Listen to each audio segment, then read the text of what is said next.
Bapak Ibu yang hadir di sini, itu kan apa?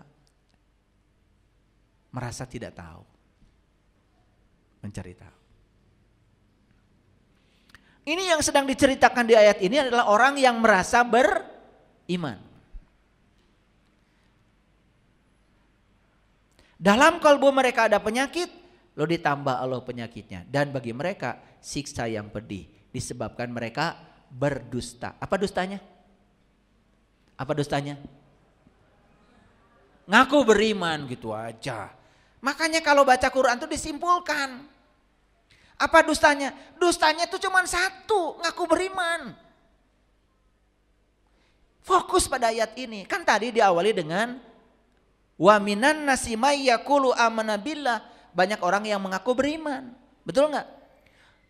Lalu dalam kolbunya ada penyakit dan ditambah terus penyakitnya, penyakit merasa. Berikutnya apa? Fi qulubihim maradun fazadalhum walahum azabun alim bima kanu yaktibun.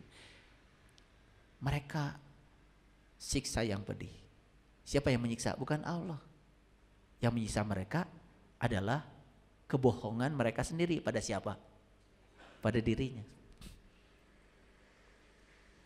Bima kanu yakzibun, disebabkan mereka berdusta. Apa dustanya? Ngaku beriman. Lanjut. Biar tuntas ngajinya. Wa iza qila lahum la tufsidu fil ard qalu innama nahnu muslihun. Ini orang yang mengaku beriman. Dan apabila dikatakan kepada mereka, janganlah kamu membuat kerusakan di muka bumi. Apa jawaban mereka? Sesungguhnya kami orang-orang yang mengadakan perbaikan.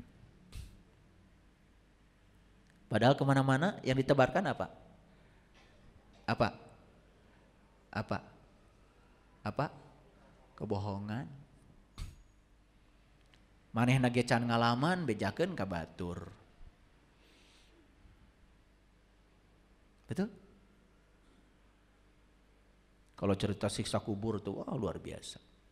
Jika nunggus kadinya. Tuh. Ya siksa kubur tuh ada. Piraku tengah raos. Sok bohong, kasiksa. Sok memfitnah sama orang lain, terus orang lain tidak nerima, dilaporkan ke polisi, dipanggil ke polisi, pencemaran nama baik, kasiksa. Kasiksa. Kasiksa. Betul nggak? Iya, siksa kubur tuh ada. Mulai dari sekarang sudah ada. Mata tong siksa maneh. Ya, udah. Yang paling gampang hidup mah sudah. Tebarkan cinta kasih, peduli pada orang lain, bantu orang lain yang membutuh bantuan, apalagi ketika kita diberi kemampuan. Masalah yang besar, cicil dari hal yang kecil. Ya, ketika ada kesulitan, mulailah dari yang mudah. Bereskan satu persatu tiap hari. Nanti juga. Karena 10.000 kilo itu dimulai dari satu langkah. Jangan lihat 10.000 kilonya. Udah satu langkah. Nanti juga 10.000 kilo. Beres. Ya. Nah, orang yang mengaku beriman itu kalau dikatakan kepada mereka jangan membuat kerusakan di muka bumi. Kerusakan di muka bumi ini, maaf ya. Coba. Orang yang tidak tahu apa-apa, kalau dibisikin sesuatu saja, tuh serang itu. Geus teu make mikir. Betul nggak? Bisa dihancurkan tuh rumah orang. Hati-hati. Apalagi ketika menanamkan keyakinan yang keliru kepada orang lain. Tapi apa jawaban mereka? Innama nahnu muslihun. Sesungguhnya kami adalah orang-orang yang mengadakan perbaikan. Ya, Indonesia yang luar biasa ini. Harus dijaga harmonisasinya. Makanya kita Selalu orang-orang yang berkesadaran selalu berbicara tentang toleransi, moderasi. Agama itu sudah moderat. Karena semua agama itu sudah adil, mengajarkan titik tengah. Tapi cara beragamanya yang harus dimoderasi. Merasa diri kita superior, lalu kita merendahkan yang disebut inferior, itu sudah tidak titik tengah. Lanjut. Ala innahum humul mufsiduna walaki la yash'urun. Ingatlah, sesungguhnya mereka itu orang-orang yang membuat kerusakan, tapi mereka tersadar. Tidak sadar kalau mereka itu membuat kerusakan. Karena dari tadi awalnya memang sudah tidak sadar. Tidak mau jujur pada dirinya sendiri. Banyak kayak gini. Banyak apa tidak? Banyak. Kata Allah lagi, wa iza qila lahum aminu kama amanan nasu qalu anu'minu kama amanas sufaha ala innahum humus sufaha walakin la ya'lamun. Apabila dikatakan kepada mereka, berimanlah kamu. Ini orang yang aku beriman, disuruh beriman sama Allah. Berimanlah kamu sebagaimana orang-orang lain telah beriman. Apa jawabannya? Akan berimankah kami sebagaimana orang-orang bodoh itu telah beriman? Jadi malah menyebut orang yang beriman sungguhan itu orang bodoh. Apa kata Allah? Ala innahum humus sufaha. Ingat, nu bodoh mah maneh. Gitu. Ala innahum humus sufaha. Ingatlah, sesungguhnya merekalah orang-orang yang bodoh. Walakin la ya'lamun, tetapi mereka tidak tahu. Nih ayatnya sekarang dirubah. Yang tadi tidak sadar, tidak sadar, tidak sadar, nyampe sini tidak tahu. Tidak tahu siapa? Ya, tidak tahu dirinya sendiri. Dirinya sendiri aja dia tidak tahu. Apalagi Tuhannya. Wa iza laqul ladzina amanu qalu amanna. Wa iza khalau ila syayatinihim qalu inna ma'akum innama nahnu mustahziun. Apabila mereka berjumpa dengan orang-orang yang beriman, siapa mereka? Yang tadi, yang aku beriman. Jumpa dengan orang yang beriman beneran, mereka mengatakan, kami telah beriman. Dan bila mereka kembali kepada teman-temannya yang sama-sama ngaku beriman, bahkan di ayat ini orang-orang yang aku beriman itu disebut syaiton mereka. Dan apabila mereka kembali kepada syaiton mereka, mereka mengatakan, sesungguhnya kami sependirian dengan kamu. Kami kan hanya berolok-olok saja. Hidup penuh dengan kepalsuan. Bahkan iman pun diolok-olok. Allahu yastahzi'u bihim wa yamudduhum fi tughyanihim ya'mahun. Allah akan membalas olok-olok mereka dan membiarkan mereka terombang-ambing dalam ketidaktahuan, dalam kesesatan mereka. Ya sudah, orang yang kayak gitu selamanya tersesat. Nih bahayanya penyakit merasa. Makanya aduh, mendingan jujur. Kalau saya dulu ditanya sama guru saya, mohon maaf guru saya bilangnya begini, kamu sudah tahu Allah belum? Guru saya nanya begitu. Wah, saya di situ pada posisi yang sulit. Mau bilang nggak tahu, ngomong saya udah banyak. Ya saya udah ngomong banyak itu, udah kemana-mana, dalil ini dalil, oh maklum saya udah penuh di sininya.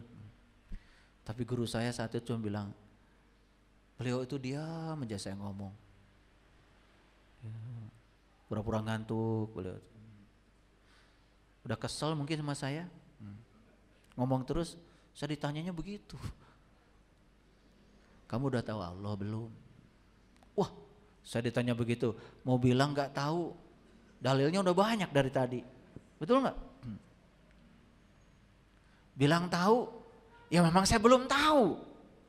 Wah di sini ada perang itu. Akhirnya dengan gengsinya saya mengatakan, tidak tahu guru. Gak tahu banyak ngomong katanya. Wah. Udah saya gak pernah ngomong lagi saya di hadapan beliau. Dia baca. Itu. Kalau guru yang sudah berkesadaran tuh, kalau bicara itu, aduh sekali aja jebret gitu. Udah saya langsung KO. Gak bangun lagi itu saya. Ya itulah, karena merasa diri udah penuh di sini kan, ngomong aja terus. Guru saya mengatakan, apa yang kamu omongkan tuh kamu nggak tahu, kamu tidak mengalami, kamu cuma pintar menghafal aja. Tambah gak bisa ngomong saya. Ya udahlah, saya minta diajarkan aja.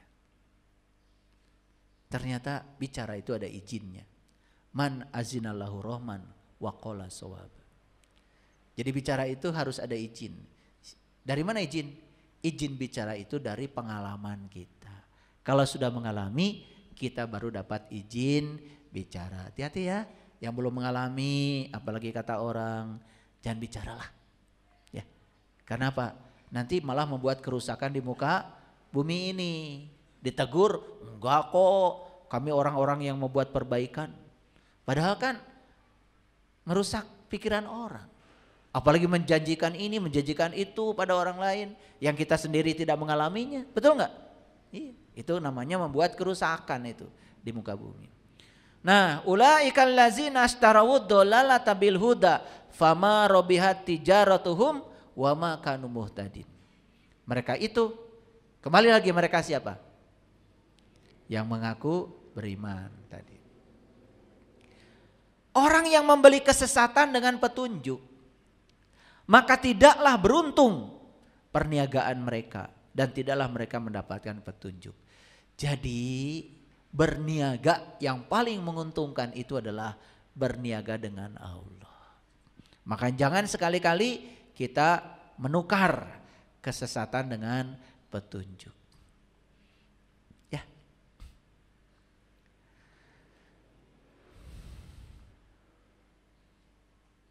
Sampai sini kita sudah tahu. Apakah kita saat ini masih menipu diri sendiri? Ketika kita mengatakan saya tahu, padahal sebetulnya saya tidak tahu, siapa yang kita tipu? Diri kita sendiri. Yuk sekarang jujurlah. Oh ternyata saya tidak tahu. Saya harus mencari tahu. Pada siapa? Pada orang yang tahu. Itu aja.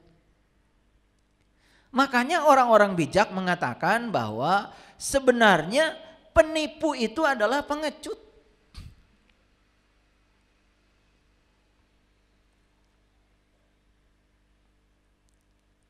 Seorang pembohong menganggap semua orang itu pembohong seperti dia. Ini karena rombongan yang bohongnya, jadi loba balad. Makanya seorang pembohong menganggap semua orang juga pembohong seperti dia. Saruha teu sadar. Ini karena masalahnya itu dulu si pembohong ini pernah bareng-bareng dengan kebenaran. Dia berenang. Janjian. Nah, selesai berenang, ya. Selesai berenang, kan berenang itu pasti dibuka bajunya. Nah si pembohong membuka baju kebohongannya, si kebenaran juga membuka baju kebenarannya. Berenang asik. Tiba-tiba si pembohong ini duluan, ada kepentingan.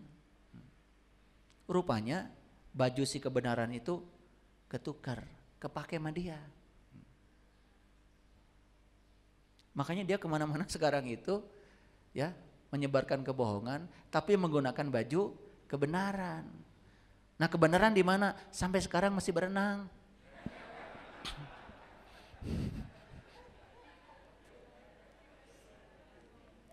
Karena si kebenaran ini nggak tega pakai baju kebohongan. Jadi sampai sekarang itu masih telanjang dia, berenang terus. Saya tuh mau jemput dia sebetulnya habis ini.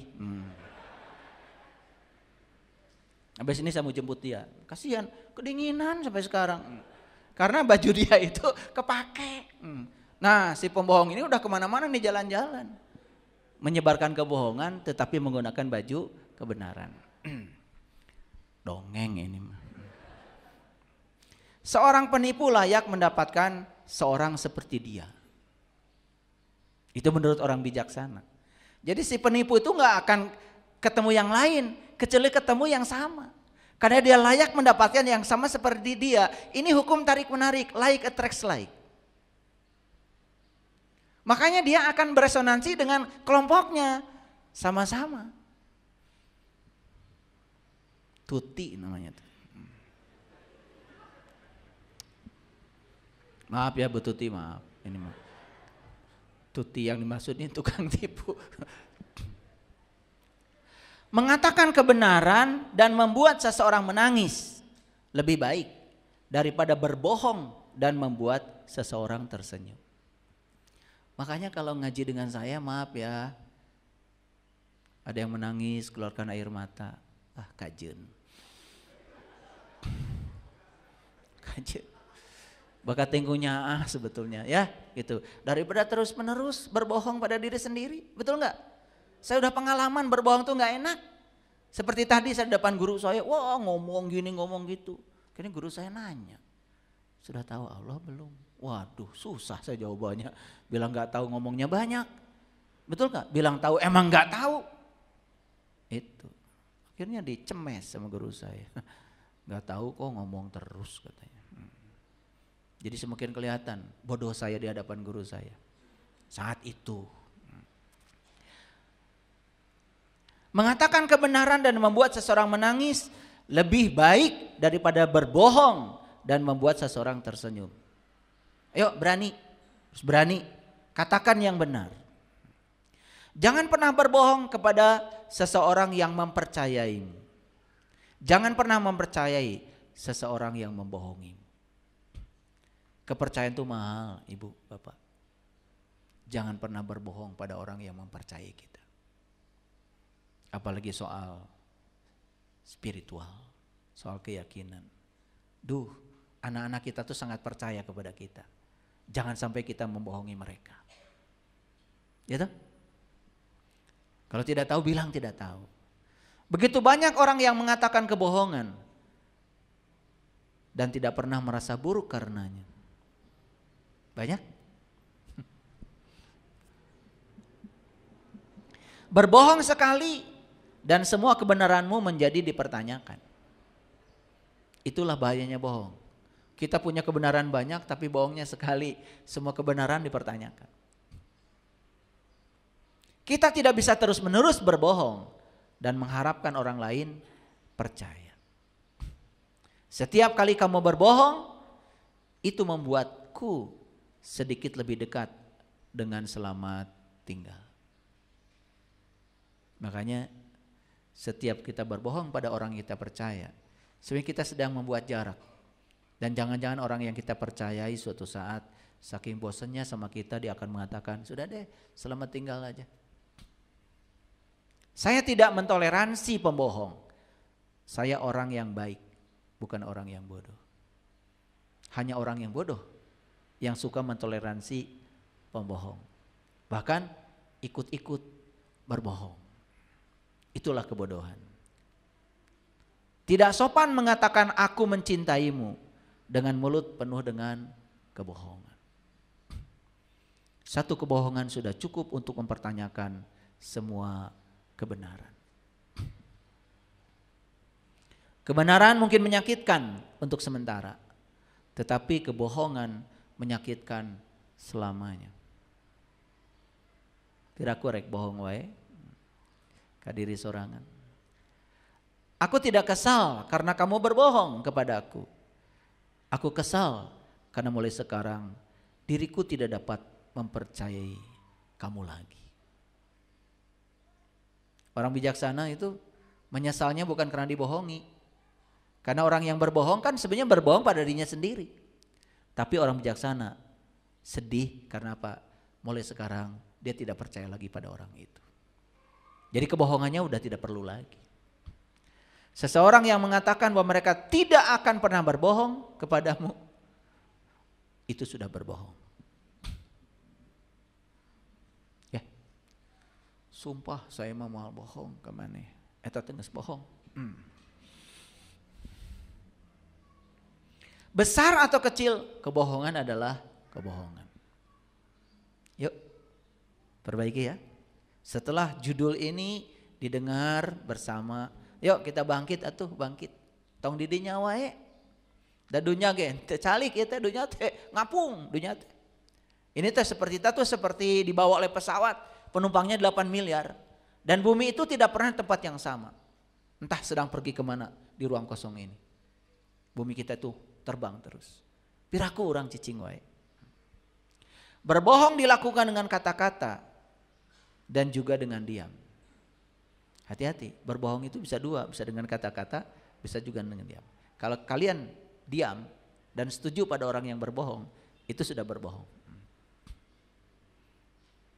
Hubungan yang benar adalah ketika Anda bisa saling memberitahu apa saja. Tidak ada rahasia dan tidak ada kebohongan. Hubungan kita dengan Allah baru benar kalau sudah ada tidak kebohongan lagi antara kita dengan Allah. Kalau kita dengan Allah sudah tidak ada kebohongan, ya, berarti kita juga dengan makhluk lain tidak mungkin berbohong. Sebuah kebohongan mungkin menjaga saat ini, tetapi tidak memiliki masa depan. Tidak ada kebohongan yang punya masa depan. Jangan pernah berdebat dengan seseorang yang mempercayai kebohongan mereka sendiri. Ini saya kasih tahu. Kalau orang mengaku beriman, ya, dia berbohong pada dirinya sendiri, nggak usah didebat. Percuma, capek-capek. Kenapa? Ketika kita berdebat dengan seseorang yang mempercayai kebohongan mereka sendiri, susah itu. Dia yang akan menang. Musuh yang jujur selalu lebih baik daripada teman yang berbohong. Mau punya musuh yang jujur atau teman yang berbohong?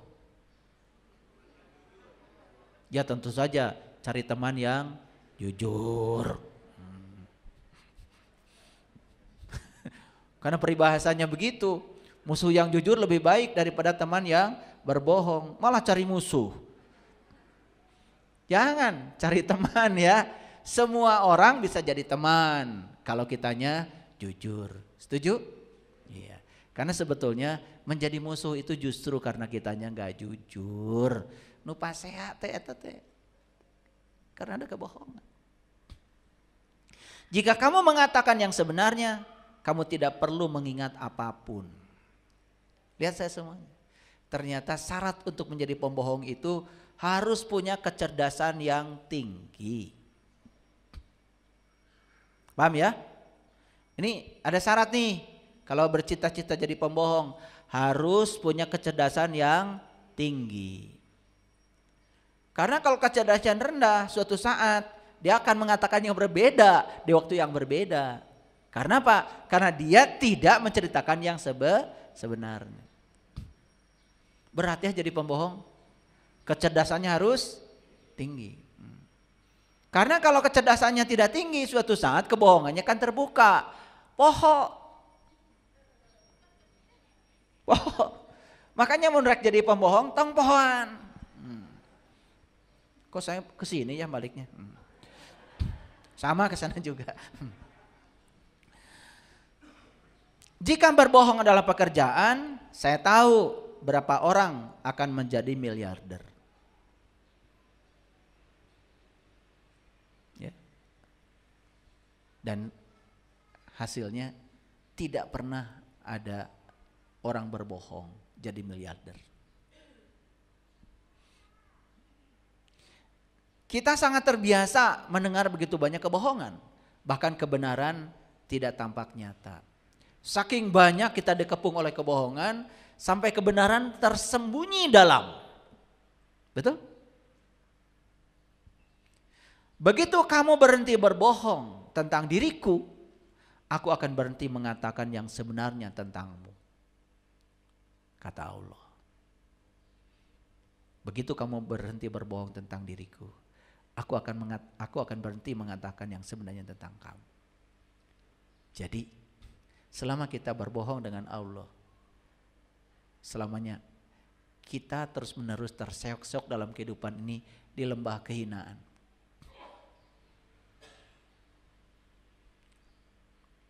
Yuk sekarang berhenti berbohong tentang Allah. Kita mengatakan tahu Allah padahal tidak tahu, itu berbohong tentang Allah. Ketika datang ke kebenaran dan kebohongan, aku lebih suka mendengar kebenaran yang menyakitkan daripada kebohongan yang menghibur. Kerap kali kebohongan suka menghibur, tapi kebohongan tidak punya masa depan. Terima kasih. Assalamualaikum warahmatullahi wabarakatuh.